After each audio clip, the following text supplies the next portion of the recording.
A seguir, assista ao programa Money Report, com assuntos que importam para você e para a sua empresa. PNC News. Informação que gera valor.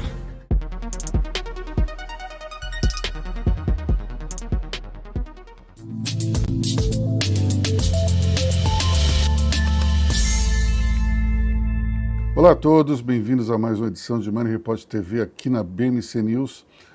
Como sempre, nós temos 3 convidados de áreas diferentes para dar aquela liga para que eles troquem informações, troquem ideias e você saia ganhando. Então, a gente tem hoje a Camila Espinosa, que é especialista em alimentação saudável e consciente. Temos Álvaro Dantas, que é diretor do Ícone Divisão, Hospital de Olhos, e temos também Cristina Potomati, que é CEO da Lux Color, uma das maiores indústrias de tintas aqui no Brasil.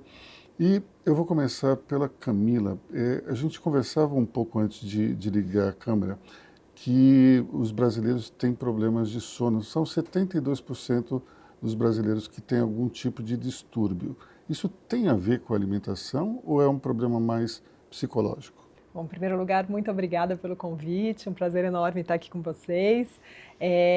Sim, está tudo relacionado, né? Na verdade, o sono ele é um pilar assim, dos mais importantes quando a gente fala de saúde integral, e hoje a gente não pode mais olhar a saúde, né, em pedaços, né? Nós somos seres integrais e tudo está interligado, e a alimentação não só pode provocar um sono pior, não restaurador, como um sono ruim pode provocar uma alimentação ruim no dia seguinte, né? Na verdade, é um círculo que pode ser virtuoso ou pode ser vicioso, então eles estão completamente interligados. Quando você fala, por exemplo, de uma noite de privação de sono, ele já mexe com hormônios no dia seguinte, por exemplo, a grelina e a leptina, que são os hormônios da fome e da satisfação, que, por exemplo, numa noite de sono mal dormida, no dia seguinte você vai ter vontade de comer alimentos, de repente, ali mais calóricos, um junk food, e isso, consequentemente, pode causar um sono ruim na sua próxima noite. Isso vai se estendendo, né? Então é comum a pessoa que quer emagrecer e não consegue ter um problema de sono? Sim, ou aquela pessoa que não dorme bem começar a ter dificuldade para perder peso, porque, na verdade, os centros ali de alerta delas, né, de fome e satisfação, começam a ficar alterados por conta desse sono que não é restaurador, né? E quando a gente fala de um sono restaurador, nem sempre é você dormir mais, mas é você dormir com qualidade, né? Você ter hábitos ali pré-sono, um ritual de sono, que a gente fala tanto, mas ninguém faz, né? A gente estava até conversando aqui sobre telas, o uso excessivo da luz, né? Então você não usar telas antes de dormir, de repente criar um ritual ali de tomar um chá, de já ir sinalizando para o teu corpo que você vai relaxar, né? Ou mesmo a questão da luz, né, no ambiente, né? A gente tem um ciclo circadiano que a gente tem que respeitar. Então é legal de manhã você olhar para o sol, por exemplo, mas no final do dia você ter as luzes reduzidas em casa. E a gente faz tudo errado, né? Tudo ao contrário. Fica com o celular ali na cara até a hora de dormir, na penumbra. A gente, né, às vezes até tratando de assuntos que te geram uma ansiedade, que ali na hora que você fecha o olho. Não a gente, né? Que a gente conversou também que em 3 minutos a gente dorme. Isso é muito de cada um. Mas, em geral, as pessoas elas estão cultivando hábitos que vão contra essa produção de melatonina, né, um sono que realmente você vai passar ali por todos os ciclos do sono, e o corpo realmente é um momento ali onde ele vai se restaurar. E falando um outro ponto sobre alimentação, se você come, por exemplo, muito tarde e alimentos muito pesados, o que acontece durante o sono, que é um momento que você deveria estar ali, o corpo está descansando, né, é como se você colocasse uma equipe para fazer faxina num escritório quando está todo mundo trabalhando. Não vai ser eficiente, né? E a gente acaba comendo tarde, se alimentando mal, e aí o corpo fica ali tentando, né, digerir, detoxificar, enquanto, na verdade, ele deveria estar descansando e todas as células se regenerando. Bom, como você falou, a questão da tela, ela é importante para a questão do sono também, e tem outro problema que é justamente como essa interação com a tela vai causar questões relacionadas à visão, né? Álvaro, conta pra gente o que você percebeu ultimamente em função do uso excessivo de telas. Prazer estar aqui com vocês, Aloysio, Camila. A tela, o excesso de tela é uma realidade na humanidade. E a gente percebe impactos tremendos em alguns segmentos da medicina ocular, que é principalmente a síndrome do olho seco. Síndrome do olho seco é uma doença que antigamente a gente via em pessoas muito idosas e hoje em dia a gente está vendo cada vez mais cedo, até mesmo em adolescentes. Em média, o ser humano passa hoje 7 a 8 horas na frente de uma tela e isso tem 2 impactos diretos. Você pisca muito menos, então você reduz em 2/3 a frequência do piscar. Quando você reduz o piscar, Luísio, você renova menos a lágrima na frente do olho, então ali tem esse impacto imediato, mas tem um impacto a longo prazo, que é a falta de contração nessa musculatura, faz a secreção gordurosa de várias glândulas que a gente tem nas pálpebras drenarem pouca gordura para a lágrima. A lágrima com pouca gordura, ela não tem resistência, ela se rompe facilmente e aí expõe os olhos ao ar. E o ar resseca essa superfície ocular e gera inúmeros sintomas. Muita gente é portadora de olho seco sem saber. Porque muitas vezes não são sintomas tão objetivos, como eu estou sentindo o olho seco. Você pode sentir ardência, coceira, vermelhidão, oscilação de visão é uma das queixas muito frequentes. É o paciente que diz assim, poxa, tem hora que minha visão está tão nítida, tem hora que ela está borrada. Então essa oscilação, ela tem a ver com a lubrificação da superfície ocular. E o controle da tela, ninguém vive sem tela hoje em dia, a gente não tem como abolir, mas a gente tem como despertar a atenção para pisque mais os olhos, dê intervalos, a cada hora pare ali 5 minutinhos, vai tomar uma água, e aqui dali dá um relaxamento nessa parte do nosso corpo. E isso, junto com outros elementos, outras providências, melhora bastante a questão do olho seco. Eu não sei vocês, mas eu só com essa conversa eu comecei a piscar Eu mais. também, eu já estava aqui Já assim. estamos mais atentos. Você, Cris, não tem problema de sono, né, pelo jeito. Não, é o que eu falei, eu sou boa para dormir. Eu desmaio, eu não durmo. Agora, vamos um pouquinho ali para a tua história corporativa, porque você teve que assumir a empresa que foi fundada pelo seu pai muito cedo. Você tinha 21 anos quando isso aconteceu devido ao falecimento dele. Como é que foi esse desafio? Eu sei que você teve gente para ajudar, sua mãe, outras pessoas ali no teu entorno, mas como é que foi para uma garota de 21 anos ter que assumir um negócio desse tamanho? Olha, primeiro, obrigada pelo convite, um prazer estar aqui com todos.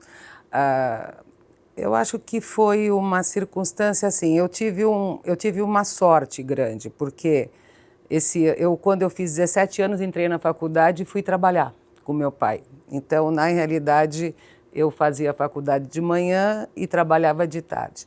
Então, eu acho que esses 4 anos da faculdade permitiram com que eu convivesse com ele e entendesse a dinâmica, né? Como é que ele via o negócio, apesar que eu não cheguei a ficar em todas as empresas. Na época eu fiquei mais atenta em uma empresa.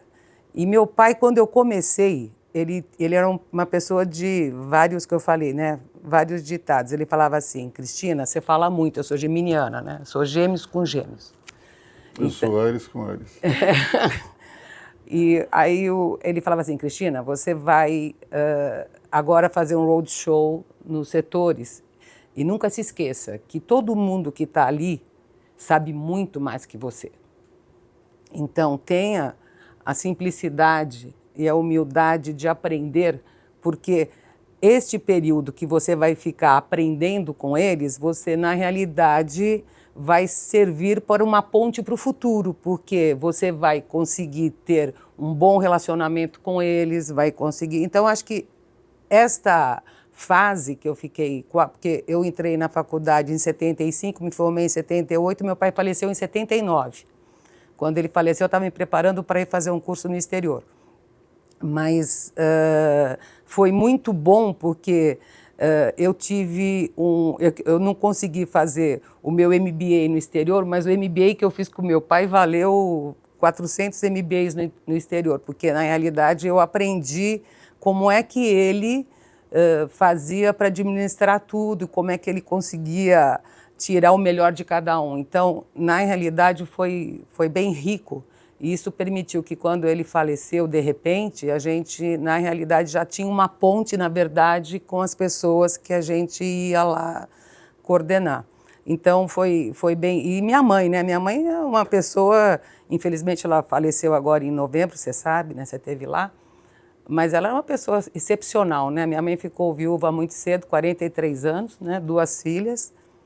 Mas ela era uma potência, assim, como força, né? E minha mãe tinha uns ditados que ajudou muito nesse momento. Minha mãe falava, quando nós viemos do enterro do papai e tal, e começamos a ter as primeiras reuniões com a diretoria para...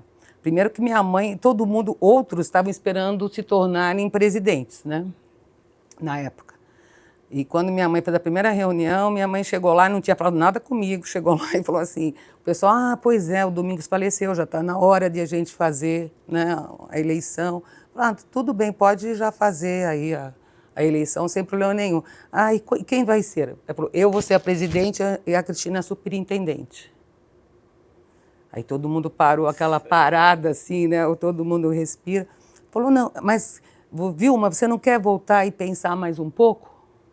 Ela falou, não, está super pensado, né? E aí, quando saí de lá, falei, mãe, ela falou assim, Cristina, olha, você tem seu pai em você, porque você tem o sangue do seu pai. Você teve o privilégio de trabalhar 4 anos com ele e aprendeu bastante coisa, tá certo?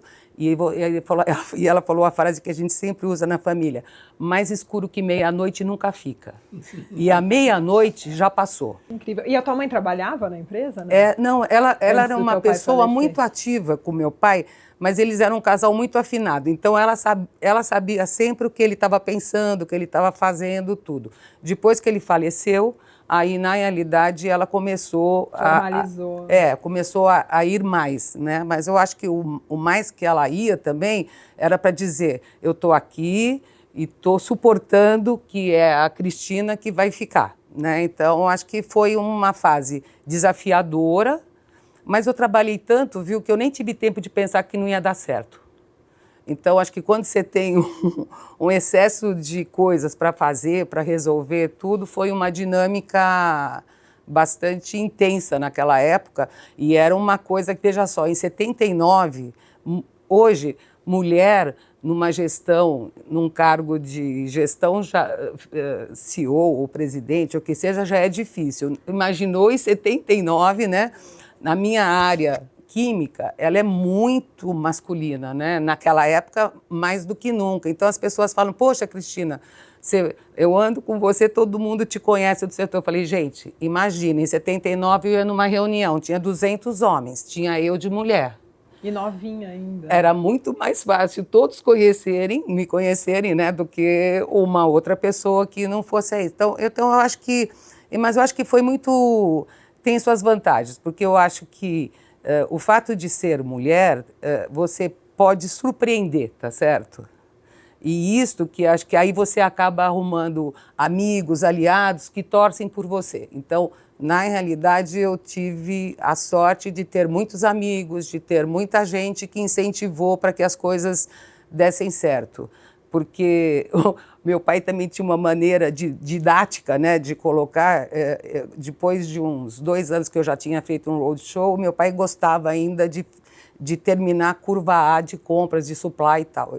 Aí ele falou, um dia ele pegou na sala dele, eu entro na sala dele e ele botou não era uma mesa, era uma carteirinha. Lembra no tempo de escola, no meu tempo, era a carteira, né, que tinha, aquela pequenininha. Aí eu falei, pai, ele falou assim, não, agora é o seguinte, quando você vai ficar comigo aqui, mas olha, Cristina, quando as pessoas entrarem, você vai falar boa tarde e até logo, não vai falar mais nada, você só vai escutar e entender como é que as coisas estão acontecendo. Falei, pai, eles vão pensar que eu sou uma nerd, né, porque eu vou chegar aqui e falou, que bom, porque um dia você vai surpreender.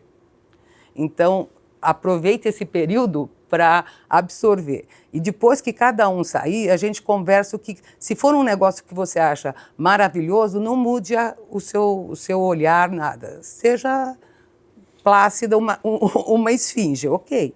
Então, para mim foi muito rico como um MBA mesmo, porque cada um que saía, ele falava, o que você achou? como é que você faria? E eu perguntava, mas por que você está pensando assim?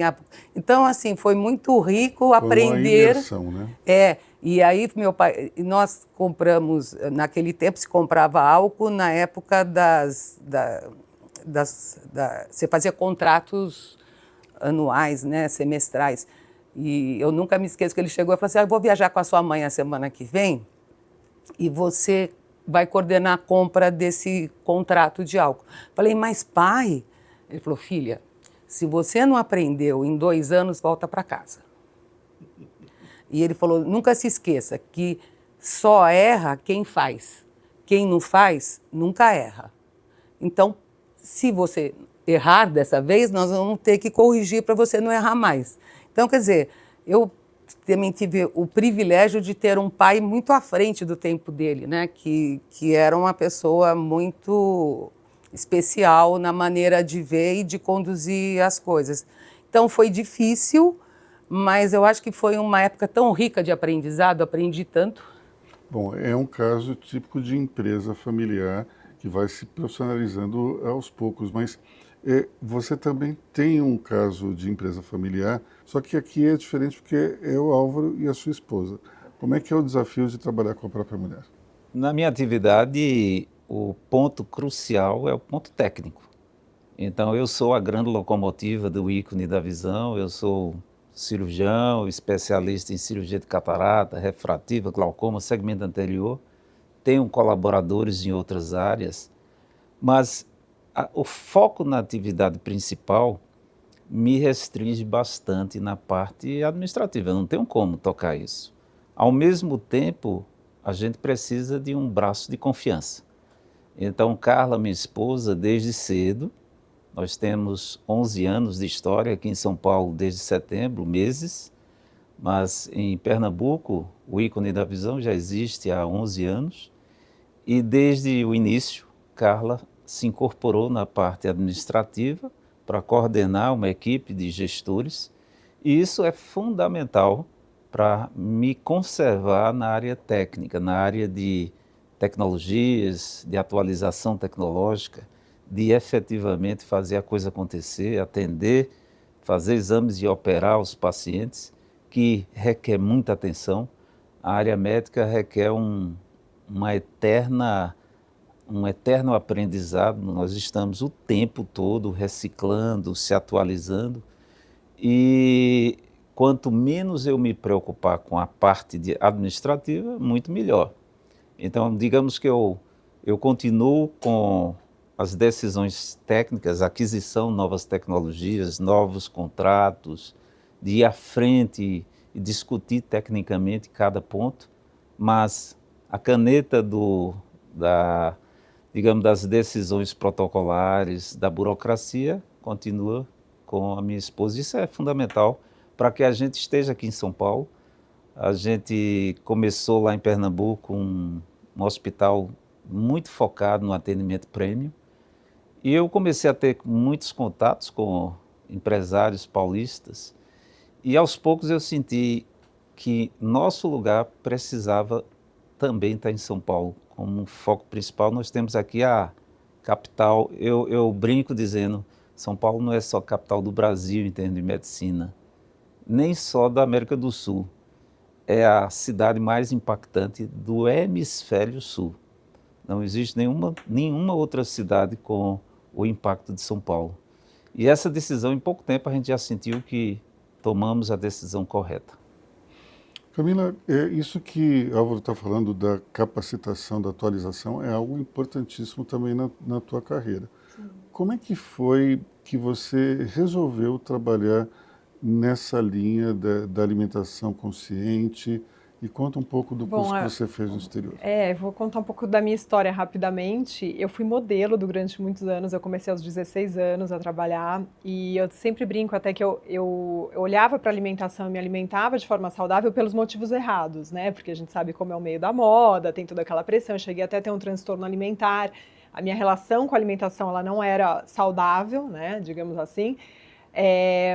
Mas eu fui tendo alguns momentos assim de virada de chave na minha vida, minha primeira gravidez, onde eu realmente, né, por isso que eu gosto tanto dessa história do comportamento, porque foi quando eu parei e percebi, eu estou gerando um ser dentro de mim, né? Que tipo de combustível eu estou colocando para dentro, né?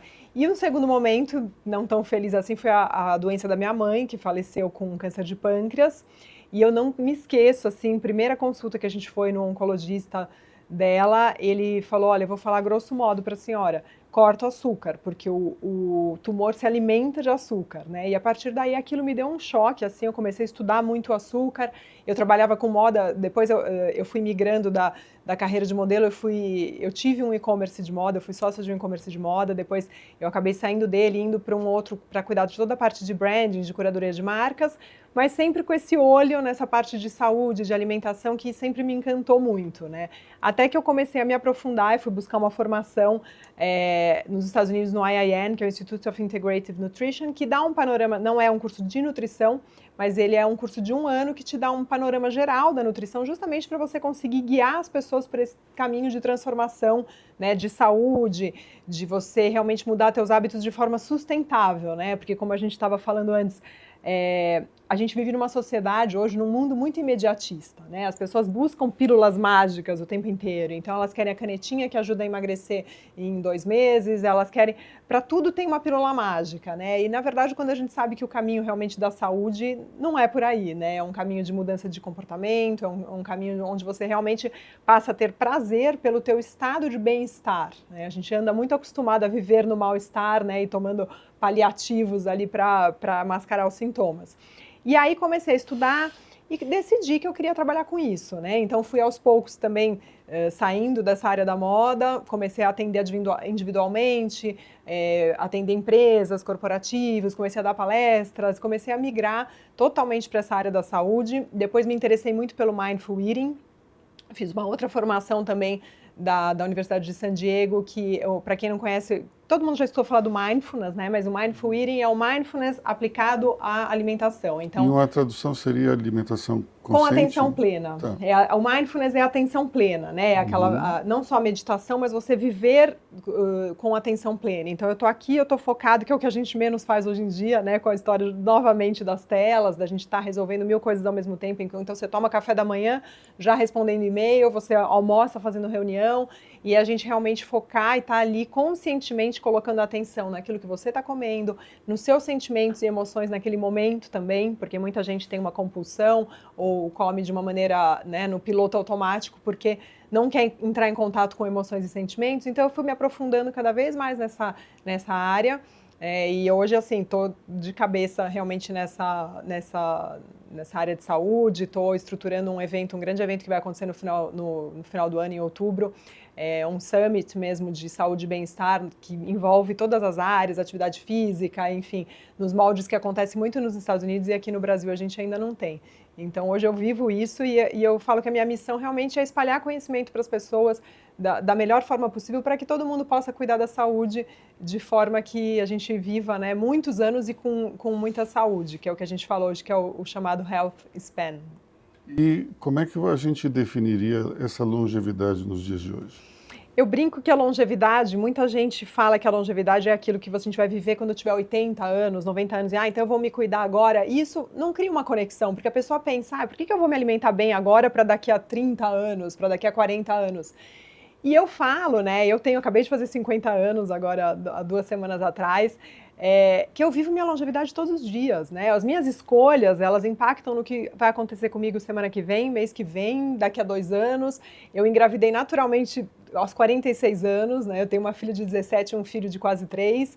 Então, realmente, as nossas escolhas, elas impactam no dia seguinte, elas impactam na semana seguinte, né? Então, a gente tem que talvez parar um pouco de encarar a longevidade como uma coisa lá na frente. Eu vou me alimentar bem agora porque eu quero ter músculos quando eu tiver 80 anos. Não, eu quero ter músculos semana que vem. Os músculos, cada vez mais, os estudos mostram que são uma peça essencial ali na produção de hormônios, né? Não é só para nossa mobilidade quando a gente realmente tiver uma idade bem avançada. Então, a gente tem que criar essa ponte. Eu falo muito da gente criar uma ponte entre as nossas escolhas diárias, né, os hábitos diários e o nosso bem-estar, né? A gente achar prazer nisso e não só prazer num bolo de chocolate ou num junk food.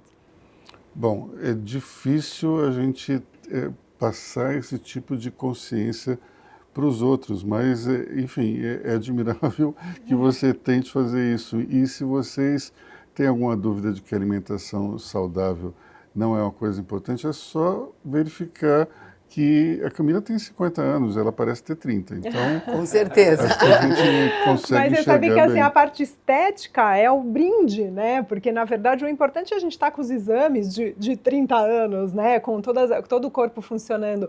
Eu vi hoje, até saiu no Estadão, uma matéria falando que as pessoas acima de 55, assim, hábitos que você deve ter após os 50. Eu falei, opa, me interessei, né? Vamos ver o que eles vão falar. E foi um estudo de Harvard que mostrou que acima de 55 anos, acho que 95 das pessoas já têm alguma doença crônica. Então, já tem alguma síndrome metabólica, já tem doenças que são originadas no estilo de vida. E não precisa ser assim, né? Pensa, 55 anos a gente pode fazer escolhas. Uma coisa importante, Aloysio, é que não há dúvida de que a medicina preventiva ela é importantíssima. Mas a medicina preventiva não se restringe a fazer diagnóstico de uma doença cedo. Mas preventiva ainda é você ter hábitos de vida que você tem uma prevenção ao surgimento das doenças. Então, a alimentação é fundamental para tudo. Nós somos o que comemos. O que a gente coloca para dentro do corpo é importantíssimo, importantíssimo. E é uma visão que está mudando, né? Como você falou, para os olhos, é importante suplementar ômega 3, né? Coisas que há 30, 20 anos atrás não se falava, né? A gente buscava na medicina o paliativo, né? Então eu estou com uma questão nos olhos, o que eu posso fazer sobre isso? Uma cirurgia, tomar um remédio, né? E hoje a medicina ela já entra antes, realmente ajudando aquele indivíduo a ter pelo menos, né, se não evitar, mas pelo menos a postergar, né, o aparecimento dessas doenças. E a gente sabe que é possível, né? Falávamos aqui na hora do intervalo justamente das questões que são importantes para a longevidade, e a Cris levantou um ponto importante, que é a necessidade de ter amigos, de relacionamento também. Aí eu acho fundamental. Eu sou uma pessoa super focada em ter amigos, ter gente que a gente possa trocar, né? Porque a vida sem troca é muito complexa, né? Eu acho que a gente tem que trocar, né? Então, e amigos de verdade, de verdade, né? Porque hoje em dia as coisas são todas tão efêmeras, né? É tudo tão superficial, e acho que quem consegue cultivar mesmo e ter esse senso de pertencimento a um grupo, eu acho que você tem um grupo, tudo, pertenço a N grupos, mas, por exemplo, vejo, né, no grupo, que até a Carla faz parte também do Mulheres do Brasil, né, que começou em 2013, né, com a Luísa e mais 40 e tal.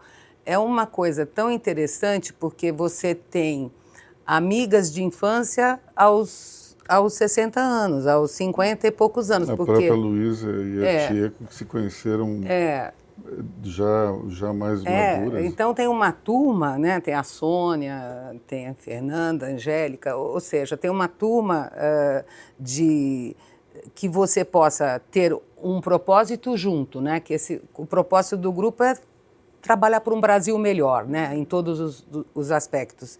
E você ter ao mesmo tempo, mas isso cria uma cola e cria uma amizade, né, muito bacana. O Aloysio acompanhou, né? Turma boa, né, Aloysio? Cris, conta pra gente aquela brincadeira que você faz, já que a gente falou em Luísa Helena, aquela brincadeira do Magalu relacionada à sua família. Eu falei que nós estávamos comentando, né, há pouco que essa questão familiar, né? Eu falei que a minha família é extremamente unida, né? E eu falei, olha, gente, minha família é que nem promoção do Magalu. Você compra um e leva 8. Porque, na realidade, você que frequenta a minha casa, conhece, na realidade, a minha família está sempre junta, né? Papagaio, periquito, viaja. Então, na realidade... E a mesa de jantar é bem comprida. Comprida, aquela coisa italiana, né, que talvez não seja tão a linha da Renata, tal, da Camila em relação a gente... o italiano ele come com a emoção, né? É diferente, não é tão consciente mas assim. Mas você sabe que não é errado, né, se alimentar emocionalmente, porque a decisão alimentar ela não é racional, pensa, né? A gente tem todas as nuances e às vezes você sente, né, falando de famílias italianas, às vezes você sente aquele cheirinho de bolo que parece o da sua avó e aí você tem aquela vontade de comer. O Mindful Eating, ele fala que você pode degustar com atenção plena tanto um brigadeiro como um pedaço de brócolis, mas você está com consciência, você está escolhendo degustar aquele brigadeiro, né? O que não pode é essa alimentação inconsciente de você comer e quando você olhar, você fala, nossa, eu acabei com a caixa de chocolate inteira, eu nem percebi. Né? Mas a vantagem da família italiana é que ela senta na mesa, ela conversa, come, né, discute os assuntos. Essa parte do relacionamento saudável está super em linha. Está super em linha. Então, bom, já que a gente está falando da família italiana, vamos falar da sua família italiana e da importância da sua irmã, Angélica, no minha negócio. Família, como eu te falei, com a partida do meu pai muito cedo, né, nós ficamos um quarteto, porque a minha avó, né, a mãe da minha mãe, minha avó Carlota, minha mãe, eu e a Angélica. Eu acho que, na realidade, a gente se fundiu num quarteto, né? E aí, até no falecimento da minha mãe, uma amiga chegou e falou assim, poxa, agora ficaram vocês duas. Eu falei, não, continuamos nós 4, só que 2 no andar de cima e 2 no andar de baixo, né? O que, na realidade, eu sou muito espiritualizada, eu acho que você perde a presença física, mas você ganha uma proteção maravilhosa, tá certo? Então, a mesma proteção que eu senti na partida do meu pai, na partida da minha avó, sinto agora na partida da minha mãe, que a gente não tem mais aquele encontro físico, mas o espiritual da união da família, né, é o que continua. E na minha família, realmente, a Angélica, minha irmã, a gente é muito unida, né, por conta... Passamos todas as... Porque eu sempre digo, as dificuldades, elas unem mais do que a abastança, né? Então, na realidade, como nós passamos toda essa fase muito tensa juntas, de muito desafio, eu acho que isso vai te dando... Você blinda, né? Você fica... Angélica, como eu te falei, quando meu pai faleceu, ela estava entrando na São Francisco, na faculdade. Então, ela ficou 5 anos, depois ela foi fazer o MBA no exterior, tudo. Ela teve chance de fazer toda a parte acadêmica, vamos dizer assim, diferente do que eu, por conta que, claro, foram circunstâncias diferentes. Mas foi fundamental também porque ela tem toda uma visão jurídica, né, que ajuda muito no grupo e de marketing, né, porque, na realidade, a LuxColor já é a filosofia do meu pai. Meu pai falava, tudo que você tem que fazer bem. E você tem que fazer com qualidade. Porque o que vai dar longevidade a um negócio é a qualidade. Então, na realidade, desde a LuxFord, LuxColor, LuxNova, todas as nossas empresas, é muito focada em qualidade, tanto que nós só fazemos produtos premium e super premium, né? E muito em inovação, e muito em tecnologia, e isso tudo você tem que informar. E a vinda da Angélica, quando ela se formou, depois que ela passou pela fase jurídica e veio para o grupo, ajudou muito, porque ela foi assumir a diretoria de marketing, né? Por incrível que pareça, advogada, mas uma ótima marqueteira, né? Então, ajudou demais no desenvolvimento dos negócios, né? Então, acho que a gente é muito complementar, né? Enquanto uma é mais a área financeira, comercial, a outra é muito mais o marketing, a estratégia, como vai ser. Então, acho que ela tem um papel muito importante no grupo. Eu acho que é por isso que dá essa cola e a gente, graças a Deus, tem progredido ano a ano, evoluindo, crescendo, tudo, porque existe uma sinergia e um respeito fundamental, né? Cada uma respeita muito a outra. Então, e os maridos, né? Porque nós estamos numa família onde os maridos trabalham juntos, os filhos trabalham juntos, né?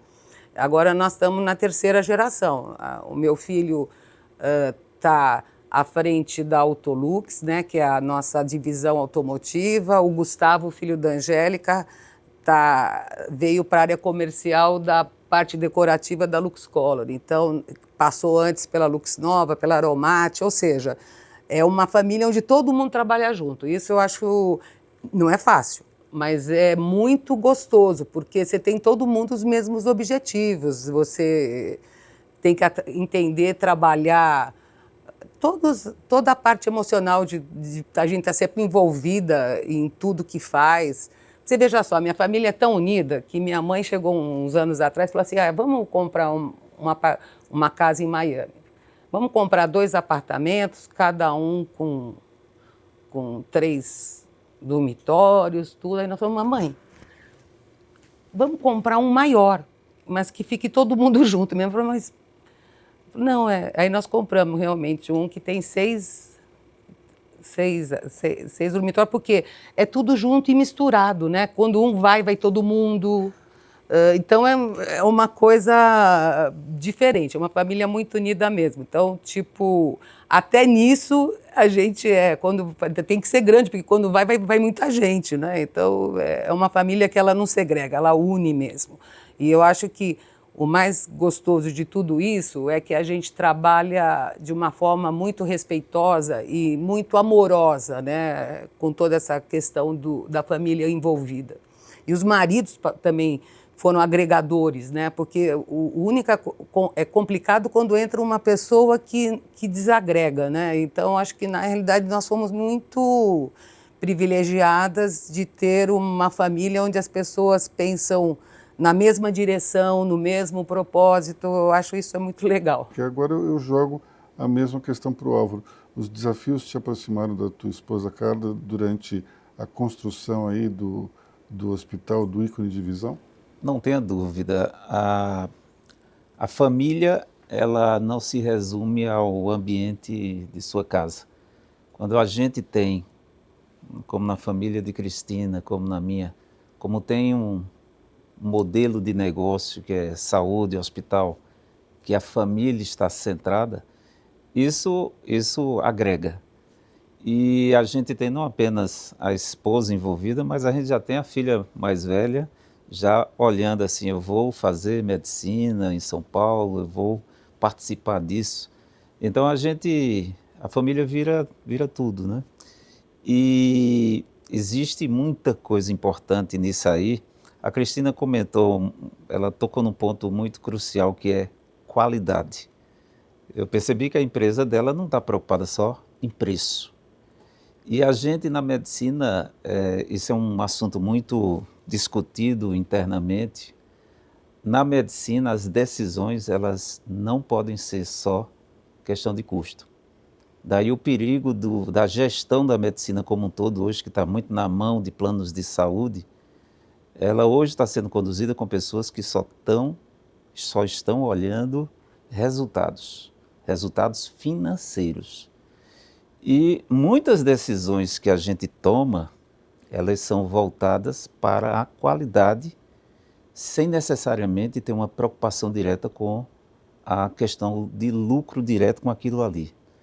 Então a gente sempre pontuou isso e nos posicionou num modelo que decisões são tomadas buscando oferecer o que há de melhor.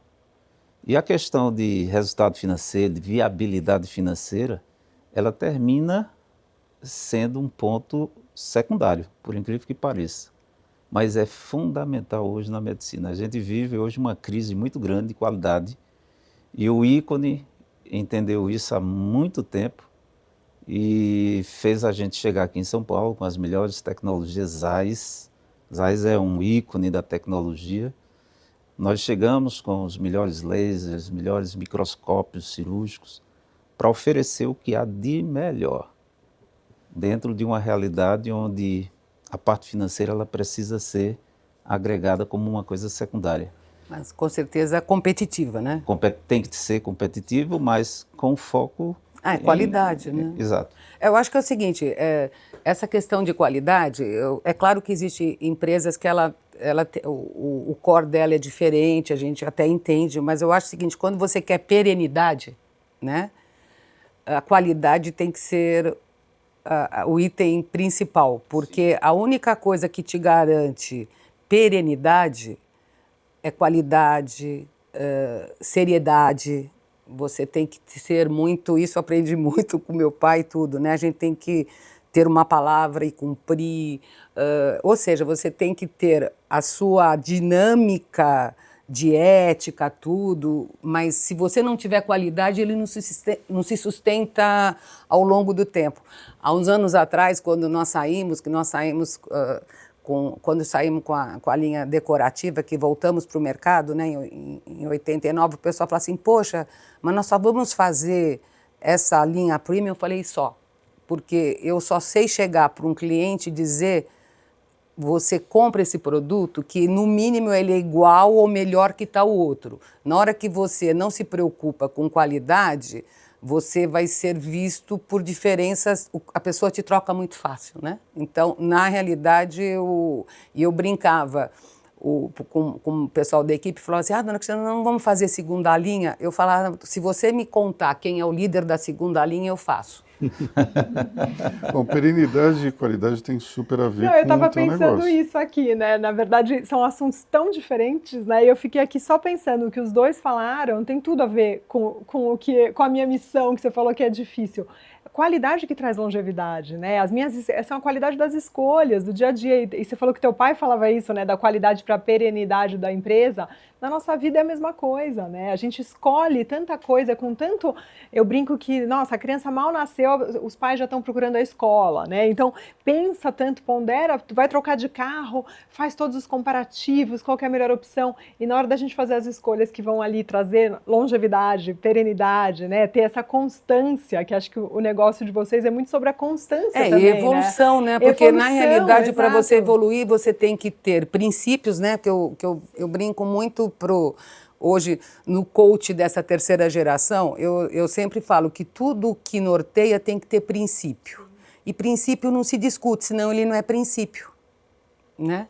Dá para fazer isso? Não dá, porque isso está dentro do nosso princípio.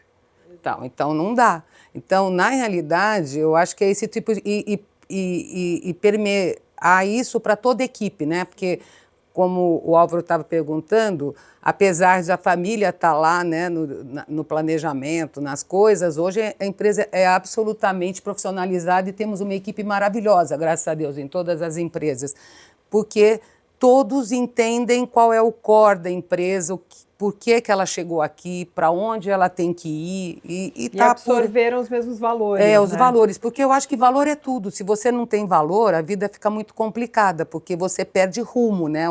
E você não tem um norte para seguir. Para fazer suas escolhas. Escolhas. Perfeito. Então, eu acho isso aí. Tem uma frase que eu digo sempre, que tem tudo a ver com a medicina, mas muitas áreas podem enxergar dentro dessa frase sua importância. Em medicina, nós não escolhemos resultados, nós escolhemos chances. Então, se você vai fazer um procedimento cirúrgico, com o médico tal, no hospital tal, com a tecnologia tal, você não está garantindo que aquilo ali vai ser um bom resultado. Você está garantindo as melhores chances de obter isso.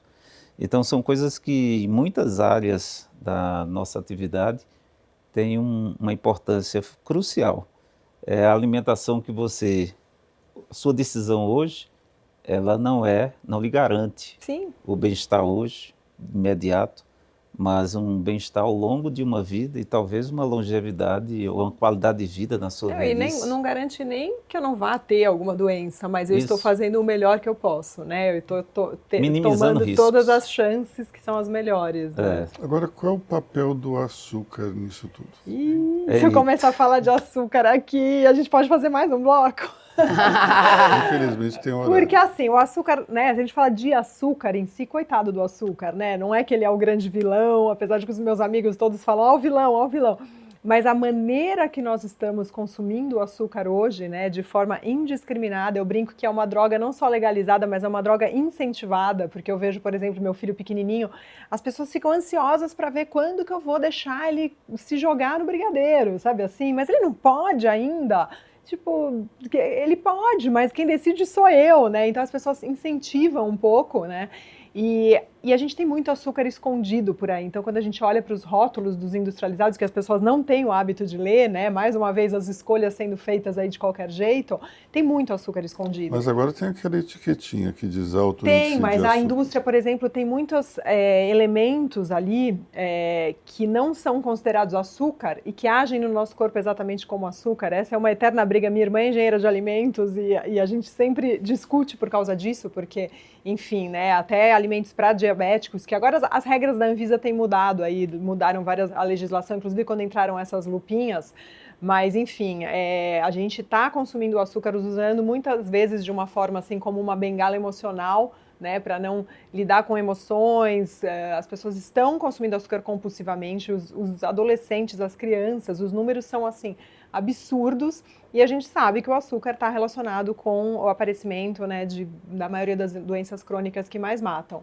Então, não é para... As pessoas me perguntam, mas você come zero açúcar? Não é proibido? Não é proibido, mas tente fazer de modo que você escolha quando você vai comer açúcar e não deixar o açúcar te escolher, né? Ser aquele sequestrador aí do teu cérebro, das suas escolhas, e você comer de forma totalmente inconsciente. Como é que fica o adoçante nesse cenário? Porque a gente ouve falar coisas horríveis. É a pílula mágica, né? A gente tem que tomar um pouco de cuidado, assim, claro que aqueles adoçantes químicos mais antigos, né? Existem já estudos mostrando, né, o quanto é ruim para o microbioma intestinal, e a gente sabe que o intestino também está na base da saúde.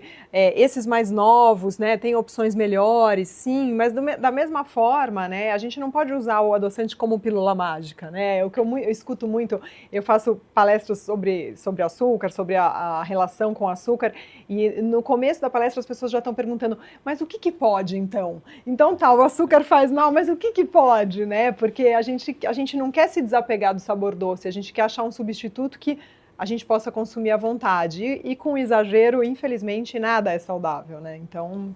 Bom, mas tem coisas que vão açúcar e a gente nem percebe. O arroz do sushi, por exemplo, leva açúcar. A gente não percebe, mas a gente tem que saber que vai, né? Então, quando a gente fala que a Organização Mundial de Saúde, ela diz que 25 gramas de açúcar por dia é o saudável, né? Para um adulto saudável, se a gente começar a fazer essa conta, né? E ver, por exemplo, nos industrializados, outro dia eu estava olhando aqueles suquinhos de caixinha de maçã, assim, né? Que muitas mães mandam de lanche para a escola e tal. Em uma caixinha daquela tem 19 gramas. Então, você começa a fazer essa conta, você vê que a gente está consumindo, assim, tem muitas pesquisas que mostram 6 vezes mais, 10 vezes mais, né, dependendo dos Estados Unidos, então os números são, assim, gritantes, né, e tanto que a gente vive mesmo já uma epidemia de obesidade e outras doenças infantis, né. A frase, tem uma frase médica na área de alimentação que é importantíssima: desembale menos e descasque mais. É isso que eu sempre falo. Essa é uma regra Na fundamental. dúvida, come o que é natural, come comida, né? Não pacotinho. Tudo que você desembalar para se alimentar, tudo, ele tem Um elementos conservante, negativos. né? Tem conservantes, tem tintura, Tem açúcar, açúcar. tem... Então, Bom, nessa questão da caixinha aí, tem uma dica que é muito simples. Toda vez que a gente enxergar a caixinha, está escrito néctar em vez de suco, é porque tem açúcar. Não é uma fruta, não é um suco de fruta. Exatamente. E no caso do restaurante japonês, por exemplo, eu não sei se você reparou, mas tem alguns restaurantes ultimamente, você vê que o sushi está com uma aparência diferente, o arroz, é porque eles estão usando açúcar mascavo. Fica meio marronzinho. Fica meio marronzinho, então é mais, em tese, mais saudável do que o mais ou menos refinado. igual, Mas né, tem um verdade? efeito Já tem semelhante. um A gente amigo tem do que ter os arroz. princípios dela, mas tem que ter o equilíbrio. Mas aí, tudo exato, também, era isso que eu ia falar. Tudo também que é Não dá para ser repressivo, neurótico, né? exato. Fica uma coisa complicada. A restrição, muita restrição gera obsessão. Então, eu É. também sou contra essa coisa de, a partir de amanhã eu não coloco mais açúcar na boca, então eu não vou comer nem o arroz do japonês porque tem açúcar. Não precisa ser assim, né? Outro dia uma pessoa me perguntou, mas você come frutas? Daí eu falei, Claro. você não come? Né? Assim, então, a gente não pode ficar neurótico, mas justamente escolher, tá? Hoje eu vou comer meu japonês com açúcar, com arroz, com açúcar, com arroz, com tudo, mas as minhas escolhas, na maior parte do tempo, elas podem ser feitas de forma mais saudável. Cristina falou uma coisa que me lembrou um velho da minha cidade, lá no interior de Pernambuco, que faleceu com 106 anos. E ele dizia uma coisa que era assim: meu filho, tudo que a gente come com amor não faz tanto mal. Então ela falou assim da família italiana, aqueles almoços, aqueles jantares alegres, festivos, com vinho. Isso é maravilhoso. Isso pode eventualmente ter exageros, mas a carga emocional, a carga de relacionamento é uma coisa que faz tão bem que eu acho que supera Como a esses gente falou das pecados. Blue Zones, né, daquele estudo, que tem até um documentário, não sei se vocês lembram, eu assisti o documentário e aí tem, acho que na Grécia, o entrevistador, são umas senhorinhas lá super unidas, que tem a história do relacionamento e tal, e aí uma hora ele pergunta, e elas têm uns chás super especiais que o cara se interessou, falou, de repente esses chás também tem a ver, né, tal. Aí ele perguntou para uma delas assim, qual chá que você acha que assim, que tem que tomar todo dia, que é essencial? Aí ela vira com uma carinha bem assim e fala, eles estavam falando em inglês, né, wine. Aí era o vinho, e aí o cara morre de rir e tal, né, então eu acho que tudo com consciência e com equilíbrio é saudável, né? Olha, a com minha felicidade, né? Minha filha resolveu fazer a quaresma e está sem comer nenhum doce. E ela está quase subindo pelas paredes. Tá hiper na moda, todo mundo tá nessa. agora Eu fui numa quaresma- festa sábado que você não vai tomar, não vou beber Tô na porque eu tô na quaresma. quaresma. Não sei o que. Eu falei, Todo então tá mundo virou bom. super religioso. Mas é isso que eu É falo. na moda, moda. Às vezes essas promessas são um tiro no pé, porque a pessoa ela Privada, passa né? a quaresma se programando para quando chegar na Páscoa, como que ela vai sair da quaresma, né? Então aí já Chutar o pau da barraca, pensando que chocolate que ela vai comprar, tal. Então não precisa ser assim, né? Eu acho que pode ser de um jeito é mais ou menos suave. que nem eu. Eu começo o bloco já me programando para a hora de encerrar. E infelizmente a gente chegou ao final do nosso programa. Passa muito rápido, a conversa está ótima, mas a gente tem que encerrar. Obrigado, Que pena, Camila, obrigada. Álvaro, Um grande Cris. prazer. Muito A gente- obrigada. A gente estará Foi um de prazer. volta aqui de novo na BMC News na próxima quinta-feira.